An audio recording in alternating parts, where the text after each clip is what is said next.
واللہ ما طلعت شمس ولا غربت.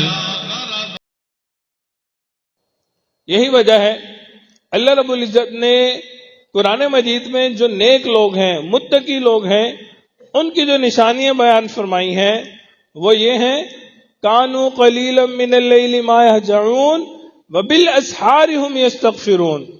ساری رات عبادتیں کرتے ہیں اور صبح ہوتی ہے تو شرمندہ ہوتے ہیں، استغفار کیا کرتے ہیں. ہمارے بعض بزرگ حضرات ایسے تھے کہ ساری رات عبادت کیا کرتے تھے اور صبح اس طرح رو رہے ہوتے تھے اور معافی مانگ رہے ہوتے تھے، استغفار کر رہے ہوتے تھے جیسے ساری رات گناہ کبیرہ کے مرتکب ہوتے رہے ہوں. حضور علیہ الصلوۃ والسلام نے فرمایا: لم ينجي احد منكم عمله، تم میں سے کسی بندے کو اس کا عمل نجات نہیں دلا سکتا. قالوا، صحابہ نے پوچھا: ولا انت یا رسول اللہ، اے اللہ کے نبی آپ کو بھی آپ کے نیک عمل نجات نہیں دلا سکیں گے؟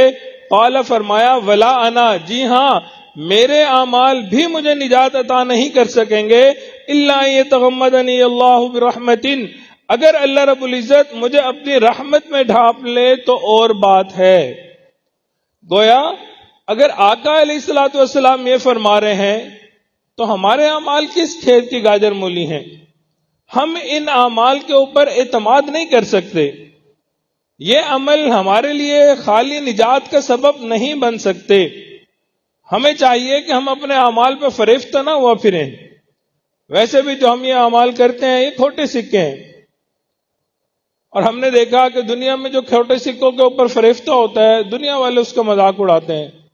کسی کے پاس اگر جیلی کرنسی نوٹ ہو، وہ چاہے لاکھوں میں ہو، اور وہ لے کے پھر رہا ہو اور لوگوں کو دکھا رہا ہو جی میرے پاس اتنا پیسہ ہے، تو لوگ کیا کہیں گے؟ ہے بیوقوف آدمی، جیلی نوٹوں کے اوپر فریفتہ ہوا پھر رہا ہے. بلکہ ہو سکتا ہے وہ اس کے لیے مواخذے کا سبب بن جائے کہ تیرے پاس یہ آئے کہاں سے، تو کر کیا رہا ہے. یہی حال ہمارا ہے. ہمارے بھی یہ جو عمل ہیں یہ کھوٹے سکے ہیں. ہمیں اس پہ فریفتہ نہیں ہونا چاہیے کہ جی ہم نے یہ کام کر لیا، یہ عمل کر لیا، یہ عمل کر لیا. ہمیں اللہ رب العزت سے استغفار کرنی چاہیے کہ اے میرے پروردگار ہمارے ان اعمال کو قبول فرما لیجئے. ایک بزرگ گزرے حضرت عثمان خیر آبادی رحمت اللہ علیہ، ان کے ایک کریانے کی دکان تھی، بڑی عمر ان کی ہو گئی تھی،